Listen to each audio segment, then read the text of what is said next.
Ndabaramukije cyane bene data musanzwe mukurikirana bino biganiro bisanzwe bitambuza kuri no rubuga rwa yitwa Ntambuye Data TV Amahoro y'Imana niyo tubifurije mu byanyu no mu banyu. Turabaherera kandi ikaze muri kino kiganiro igitondo gishasha cuno munsi dufite jambo tugomba gusangira namwe tutifuza kumbere ko mara umwanya muremure kuko muraza yuko atari yo ntumbera kino kiganiro tuba twifuza yuko abo twosangira namwe ijambo umuntu wese ashobora kumedita ko akiyumvira ko mu bikorwa vyiwe vya misi yose agiye kwirirwa mu dusoma rero mu butumwa bwiza bwa Yesu Kristo ko bwanditswe na Matayo mu gice ca 5 dusoma ku murongo wa 20 biravuga ngo ariko ndababwira yuko kugororoka kwanyu ni kutaruta uko abanyabwenge b'ivyanditswe nuko abafarisayo mutazoruha mwinjira mu bwami bwo mwijuru Imana yacu nihimbazwe. Nano majambo dusomye ubuheruka nababwiye yuko ano majambo ari mu mugwi w'ico abakurikiranira hafi vya Bibiliya bise ngo ni inyigisho zo ku musozi. Izo nyigisho zo ku musozi nazo Yesu yazigishije ari ahantu hamwe yishaye kuri no musozi, hanyuma ngo ishengero ryinshi rikoraniye kuri we ngo aragigisha ari amajambo menshi.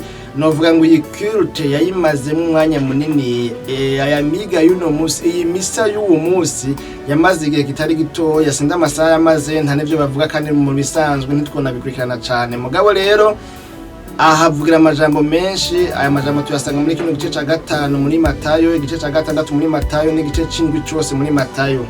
Aca abigisha amajambo menshi ajanye na doctrine yiwe, ivyo yabigisha inyigisho ziwe uko zimeze uko zavuga.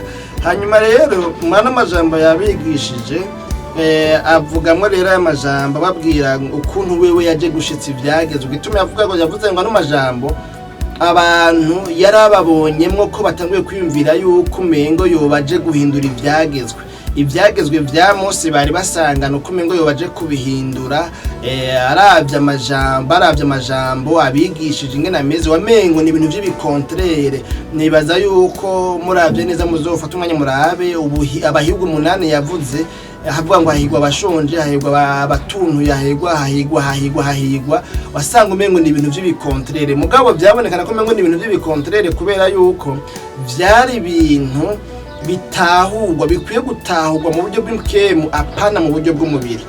Kano gace rero rusumye umwana amajambo yari kwerekana ingene ataje guhindura ivyagezwe, naho harimwe abamaze kuba biyumvira yuko umengo yoba yaje guhindura ivyagezwe.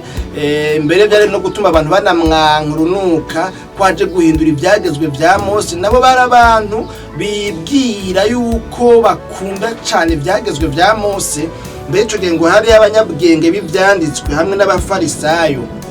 Hano rero yababwiye ngo ariko ndababwira yuko kugororoka kwanyu ni kutaruta uko abanyabwenge b'ivyanditswe nuko abafarisayo mutazoruha mwinjira mu bwami bwo mwijuru. Aba banyabwenge b'ivyanditswe n'abana bafarisayo barafise ibintu bari bahuriyeko. Kuvuga iyi n'imihari canke n'imigwi novuga ngo yagiye ivuka mu bihe bitandukanye Abisirayeli baciyemwo, aho havuse mbere n'umugwi witwa ngo nuwa abagwanashaka, abafarisayo, abasadukayo, abanyabwenge b'ivyanditswe, ibintu nyene bamwe bivyagezwe, ibintu nyene nk'ivyo oya. Rero bari bafise ishaka riharanira yuko Abisirayeli bosubira bakaba mu bihe vyiza banyazwe, novuga ngo bagasubira kubaho mu bihe vyiza by'ubusabane n'imigenderanire myiza hagati yabo n'Imana. Mugabo rero uburyo babironderamwo nibwo buryo Imana itemera, nibwo buryo Yesu atemera. Bibonekana ko ngaha rero yabanebwe babwira ngo mwebwe abigishwa banje ukugororoka kwanyu nshaka ni kutaruta uko abafarisayo n'abanyabwenge b'ivyanditswe ntimuzoruha muja mu bwami bwo mwijuru. Ukugoroka rero ko abanyabwenge b'ivyanditswe canke ukugoroka ko abafarisayo kwari kumeze gute? Ikintu nabonye kwari guhurijwe ko bari bahurije ku kugomba kwerekana ko bagororotse inyuma ku rukoba, ngo bagafata amasengesho. Bafashe amasengesho ngo bagenda mu mayira abiri bagasengeraho abantu babona, ngo bagakubitagura amanwa kugira ngo bereke abantu yuko ngo bakunda gusenga. Hanyuma kumbure abantu nabo bokunda gusenga, bokunda kwisondesha. Mwagaze ibijanye no gutanga amashikanwa, imerezwa, ibigira 10 n'ibindi, mbere bo ngo bakora n'ibintu ngo vyo gutanga, novuga ngo vyo gufasha aboro. bakagerageza kubikorera ku mugaragaro, bakagerageza kwiyerekana, bashimwe n'abantu, bereka abantu yuko bagororotse. Ariko kugororoka Imana yashaka nabo kuri bo ni kwari uko kubonwa n'abana b'abantu gusa, kuko yashaka kugororoka ko mu mutima. Rero Imana iravye mu mutima yasanga by'ukuri batagororoka, igasanga ibyo nabo babikora kugira ngo berekane yuko umengo baragororotse, ariko mugabo batagororotse. Iravye mu mutima igasanga n'abanyabyaha, iravye mu mutima igasanga buzuye inzigo, buzuye urwango, buzuye ishari, buzuye amacakubiri, buzuye ubwicanyi, buzuye kugunga, buzuye kunyaga, buzuye kurenganya abandi. Ariko mugabo ngo hariya o Carrefour, hariya mu mayira abiri, ngo bakerekana yuko bagororotse, bakisonzesha kangahe mu ndwi, bagafasha impfuvyi n'abapfakazi, bagafasha aboro, bakabaha ivyabo, bakabaha amafaranga, bakabafasha. Mugabo ivyo vyose bari yaranja ngo bakabikorera abantu babona, kugira ngo abantu bababone.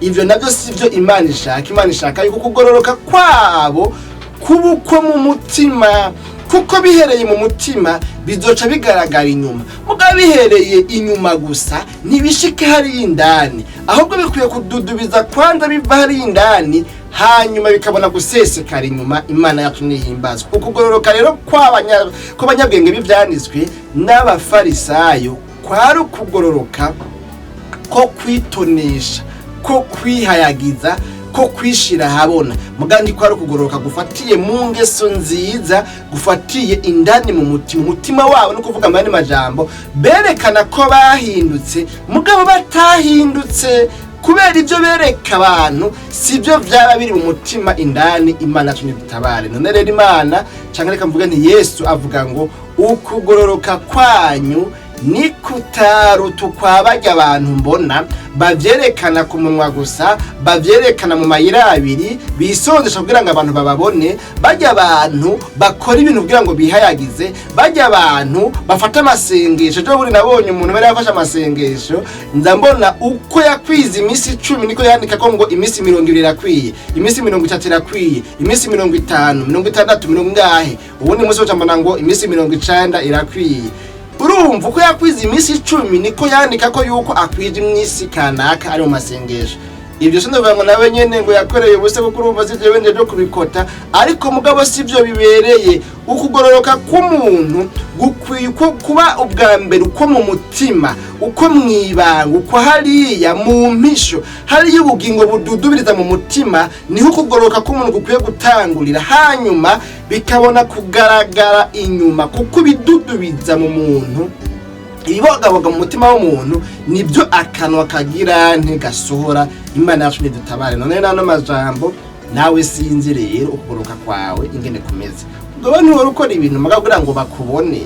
Ari umuntu umwe yagize ikibazo, yamaze umwaka wose akora kugira ngo ashimwe mu ishengero kana, kajya yirongowe n'umupasiteri araho mutama nemera nkunda cyane. Hanyuma rero umwaka ukuheze burya barabashiraho komite izobijejwe ibikorwa mu ishengero. Hanyuma rero ngo kuri uwo munsi w'ico gikorane cyo gushiraho komite ijejwe ibikorwa uyu mwaka, wa muntu ararindira asanga nta kintu na kimwe bamushizemo, kandi yarakiriye ngo ibikorane abakozi b'Imana akabazimana, agatanga inzimano, ibigira 10, amashikanwa, ibikorwa byo kwitanga, agaragaza ngo muri uwo mwaka ngo araboneka cyane. Mugabo yari kakora kugira ngo bamushimye, yari kakora kugira ngo bamumenye, bamubone, baze bamwiyumvire ko nibashiraho inzego nawe baze bamushiremo.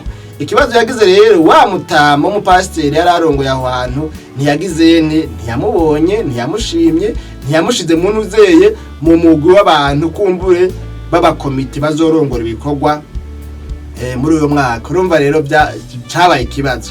Acaraza arabwira pasiteri, aciye haguruka wenyine imbere y'ishengero ngo n'ibikorwa nakoze kwiri, ngo nta no kunyiyumvira, ko nta no kumbona, aradondagura ivyo yakoze imbere y'ishengero. Niho bashaka ati bwa bundi yabikoze kugira ngo aronke no poste. Ariko mugabo urumva yuko par malheur, par malchance ntiyabaye remarque, ntibabikoreye ko. Imana cumi gutabara. None rero kugororoka kwacu bene data gukwiye kuruta uko abafarisayo n'abanyabwenge bivyanditswe gukwiye kurengana intambwe yo kuyerekana imbere y'abantu, kuko abantu twokuyereka siyo bazoduhemba, siyo bazoduha ingero. Imana dukorera nizoduha ingero. Rero ko nizoduha ingero yoyo ngo iraba hari indani mu mutima nihera, niho ifatira urufatiro rwo kugoroka k'umuntu. None rero ukugoroka kwawe gukwiye guhera hari indani mu mutima, ingeso zawe, inyifato zawe, amajambo yawe, umubano kuntu banye n'abandi bantu, ugerageze ntuharanire kuyerekana imbere y'abantu, ntuharanire kuvyerekana imbere y'abantu, ariko uharanire ko Imana iravye mu mutima yosanga ibyo werekana, ibyo uvuga, ibyo ukora ariko biri nahariya mu mutima. Imana cyo nidutabana n'amajambo. Rero